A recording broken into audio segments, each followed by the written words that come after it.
Innal hamdalillah nahmaduhu wa nasta'inuhu wa nastaghfiruh wa na'udzu billahi min shururi anfusina wa min sayyiati a'malina. May yahdihillahu fala mudilla lahu wa may yudlil fala hadiya lahu. Asyhadu an la ilaha illallah wahdahu la syarika lah wa asyhadu anna Muhammadan abduhu wa rasuluh. Ya ayyuhalladzina amanu taqullaha haqqa tuqatih wa la tamutunna illa wa antum muslimun. Ya ayuhan nasu taqu rabbakum alladhi khalaqakum min nafsin wahidah wa khalaqa minha zawjaha wa batha minhuma rijalan katsiran wa nisaa'a wattaqullaha alladhi tasaaluna bihi wal arham innallaha kana 'alaykum raqiba. Ya ayyuhalladzina amanu taqullaha wa qulu qawlan sadida yuslih lakum a'malakum wa yaghfir lakum dhunubakum. Wa may yuti'illaha wa rasulahu faqad faza fawzan 'azima amma ba'd. Fa inna asdaqal hadithi kitabullah wa khairal hadi hadi Muhammadin sallallahu alaihi wa ala alihi wasallam. Wa syarrul umuri muhdatsatuha fa inna kulla muhdatsatin bid'ah wa kulla bid'atin dhalalah wa kulla dhalalatin finnar. Ma'asyiral muslimin jamaah Jumat rahimani wa rahimakumullah. Alhamdulillah, kita senantiasa bersyukur dan memuji atas karunia Allah Subhanahu wa taala yang terus-menerus mencurahkan nikmat kepada kita. Nikmat keimanan, keislaman dan berada di atas sunnah Rasulullah sallallahu alaihi wasallam.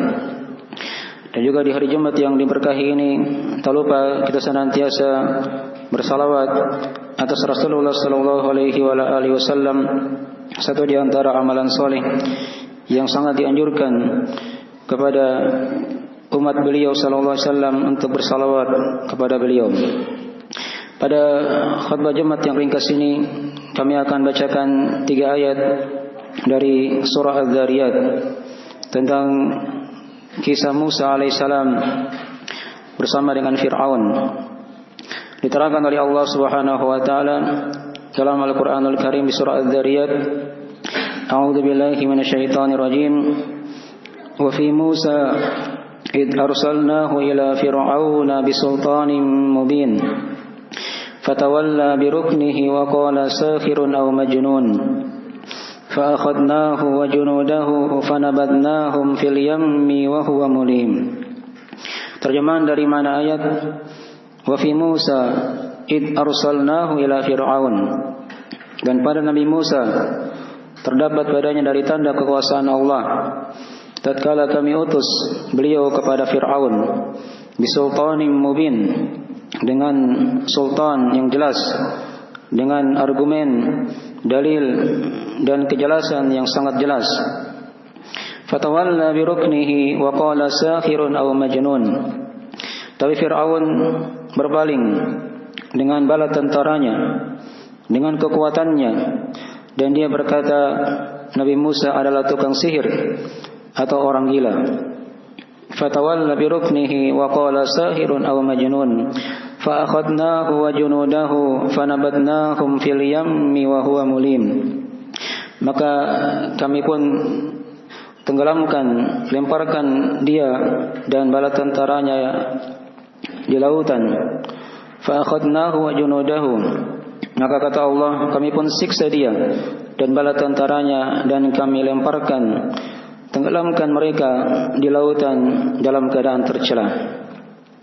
Dari 3 ayat yang kita telah dengarkan ini terdapat padanya berbagai macam pelajaran-pelajaran dalam kehidupan, terkhusus untuk Nabi kita Nabi Muhammad sallallahu alaihi wasallam. Betapa banyak Allah Subhanahu wa taala mengulang-ulangi dari kisah Nabi Musa dan Fir'aun ini dalam Al-Qur'anul Karim. Bahkan para ulama mengatakan ada lebih 100 tempat dalam Al-Qur'anul Karim menjelaskan tentang kisah Nabi Musa dan Fir'aun. Demikian pula surah-surah yang menjelaskan tentang masalah itu, kata para ulama melebihi 20 surah. Ada di surah Al-Baqarah, ada di surah Al-A'raf, ada di surah Toha, ada di surah Asy-Syu'ara, ada di surah Al-Qasas, ada di surah Ar-Rum, Ad-Dukhan, dan surah-surah mufassal dari juz 26 ini sampai juz yang ke-30. Diterangkan padanya berbagai macam dari penjelasan Allah Subhanahu wa taala tentang kisah Nabi Musa dan Fir'aun. Ada dengan kisah yang panjang, ada dengan kisah yang pertengahan, ada dengan kisah yang ringkas. Dan 3 ayat yang kita bacakan ini adalah kisah yang sangat ringkas dari kisah Musa dan Fir'aun. Terdapat padanya banyak pelajaran-pelajaran. Dan kata Rasulullah sallallahu alaihi wasallam dalam hadis riwayat Al-Bukhari Muslim, beliau SAW bersabda, rahimallahu Musa laqad udhiya akthar min hadza fasabara. Semoga Allah Subhanahu wa taala merahmati Nabi Musa alaihissalam. Sungguh beliau telah diuji, disakiti lebih banyak daripada perkara ini, tapi beliau bersabar atas ketentuan Allah Subhanahu wa taala. Ini merupakan hal yang dengannya akan memperbesar dari hati Nabi Muhammad SAW ketika itu dan para sahabatnya dari gangguan atau dari gangguan orang-orang kafir Quraisy tatkala mereka berada di Mekah. Dikatakan tadi dari awal ayat yang telah kita bacakan, wa fi Musa id arsalnahu ila fir'aun, dan pada Nabi Musa alaihissalam ada tanda kekuasaan Allah tatkala kami mengutus beliau kepada Fir'aun. Musa dimaklumi dari salah seorang nabi dari Bani Israel, Musa bin Imran, yang garis keturunan beliau berhenti sampai kepada Nabi Yakub alaihissalam dan berlanjut kepada Nabi Ishak, dan Nabi Ishak merupakan dari anak Nabi Ibrahim alaihim assalam. Ya, wa fi Musa id arsalnahu ila fir'aun, dan pada Nabi Musa alaihissalam terdapat tanda kekuasaan Allah tatkala kami utus beliau kepada Fir'aun. Di sini Allah Subhanahu wa taala membawakan dengan lafaz kami. Bukan artinya Allah banyak, tapi di sini menunjukkan kata para ulama akan keagungan dan kebesaran Allah Subhanahu wa taala. Id arsalnahu ila Fir'aun. Fir'aun dimaklumi dari raja Mesir yang sangat kafir, yang sangat sombong, yang sangat membangkang kepada syariat Allah Subhanahu wa taala.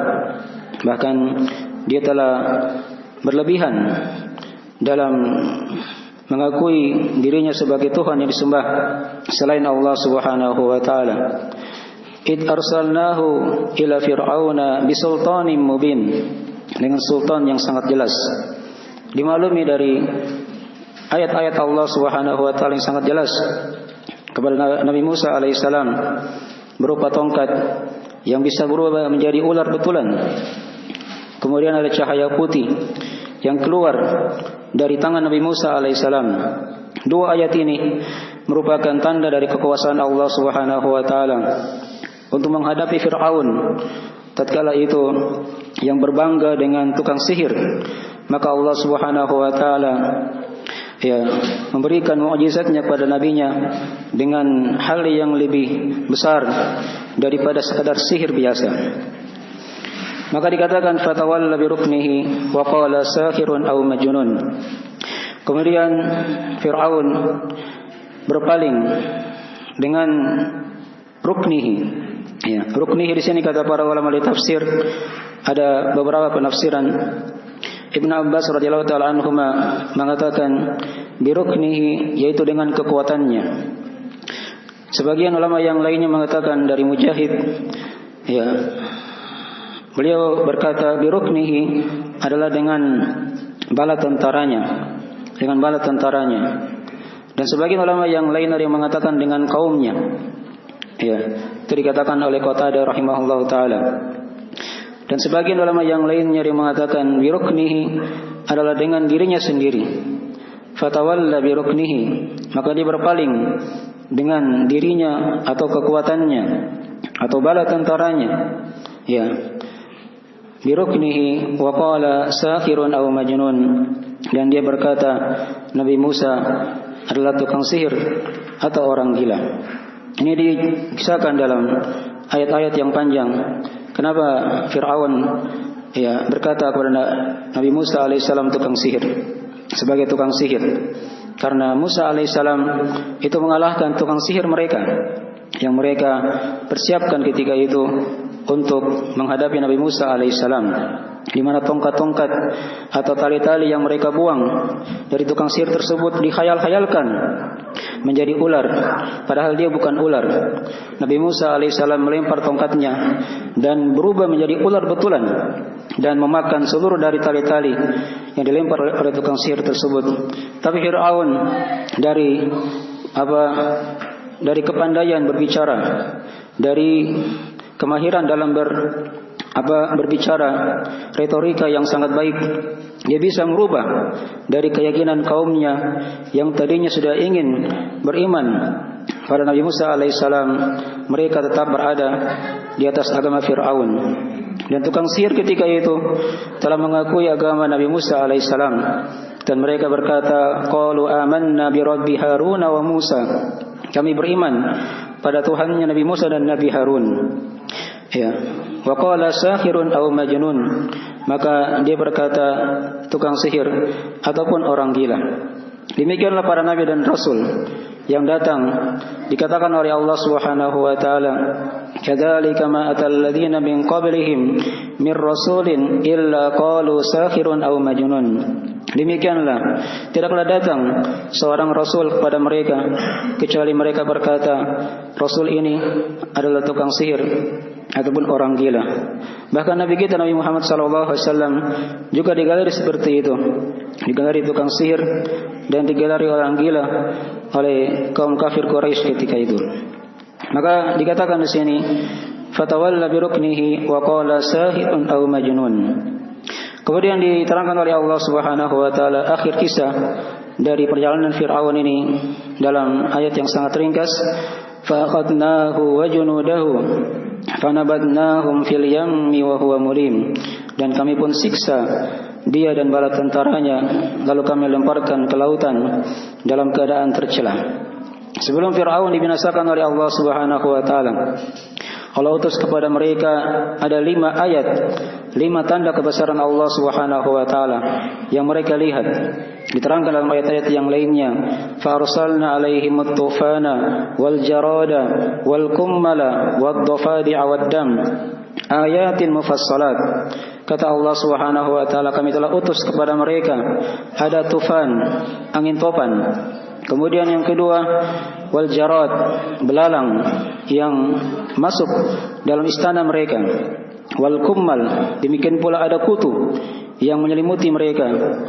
Wad dafadi, ada katak-katak yang masuk dalam istana mereka. Dan yang terakhir adalah darah, di mana air yang mereka pakai itu berubah menjadi darah. Tapi mereka tidaklah beriman kepada Allah Subhanahu wa taala. Setelah 5 ayat ini diturunkan oleh Allah Subhanahu wa taala, mereka tetap membangkang dan tetap ingkar pada Nabi Musa alaihissalam dan atas risalah Allah Subhanahu wa taala. Maka Allah pun siksa mereka dengan ditenggelamkan di lautan yang kisahnya panjang.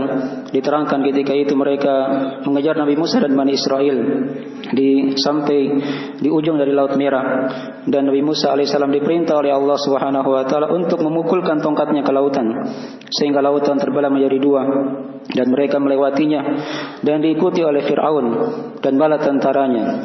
Ketika Bani Israel telah selesai melewati dari lautan tersebut dan Fir'aun berada di tengah dari lautan itu, maka Allah Subhanahu wa taala menutup kembali lautan itu dan mereka pun binasa seketika itu.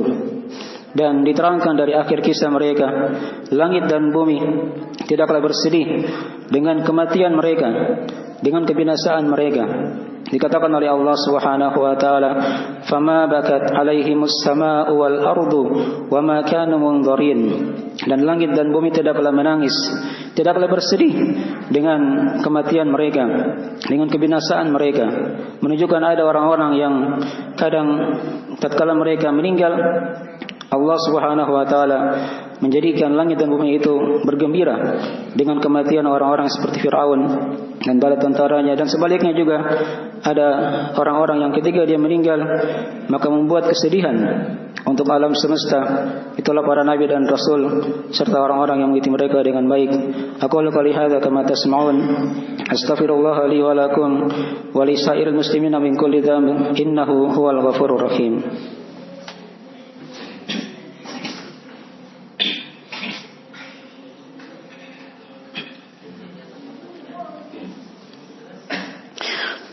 Innal hamdalillah nahmaduhu wa nasta'inuhu wa nastaghfiruhu wa natubu ilaih. Asyhadu an la ilaha illallah wahdahu la syarika lah wa asyhadu anna Muhammadan abduhu wa rasuluh sallallahu alaihi wa ala alihi wa sahbihi man tabi'ahum bi ihsan ila yaumiddin, amma ba'd. Pada khutbah yang kedua kita akan terangkan kesimpulan dari pelajaran-pelajaran yang diambil dari 3 ayat yang telah kita bacakan. Terdapat padanya dari penetapan dari Nabi dan Rasul Allah yang bernama Nabi Musa alaihissalam, dan juga terdapat padanya keutamaan dari Nabi Musa alaihissalam. Beliau sebagai Nabi dan sekaligus Rasul yang diutus oleh Allah subhanahu wa ta'ala. Dan juga terdapat padanya dari bolehnya menggunakan kata kami padahal dia sendiri. Di sini Allah subhanahu wa ta'ala berkata demikian. Kemudian dari ayat ini juga diterangkan kepada kita dari penetapan manusia yang paling kafir di muka bumi ini yang pernah hidup, yaitu Fir'aun. Kemudian dari sini juga diterangkan kepada kita dari penjelasan dari mukjizat Nabi Musa alaihissalam atau ayat-ayat yang sangat jelas yang diberikan oleh Allah pada nabinya dengan sultan yang sangat jelas. Itulah yang sudah diterangkan pada khutbah yang pertama tadi. Kemudian dari sini juga diterangkan kepada kita dari penjelasan bagaimana mauqif Fir'aun, sikap Fir'aun tatkala didakwai oleh Musa alaihissalam. Dia berpaling dengan kekuatannya dan bala tentaranya, dan berbalik mencela Nabi Musa alaihissalam. Wa qala sahirun aw majnun. Dan juga dari sini juga diterangkan kepada kita kadang kalimat atau itu bisa bermakna dan. Ini diterangkan di ayat yang lain dari surah Al-Insan, dikatakan oleh Allah Subhanahu wa taala, "Wala tuti' minhum athiman aw kafura." Dan janganlah engkau ikuti mereka dari orang yang berdosa lagi orang yang kafir. Kemudian dari sini juga diterangkan kepada kita dari penjelasan akan maha mampunya Allah Subhanahu wa taala yang menyiksa hamba-hambanya yang kafir kepada Allah Subhanahu wa taala.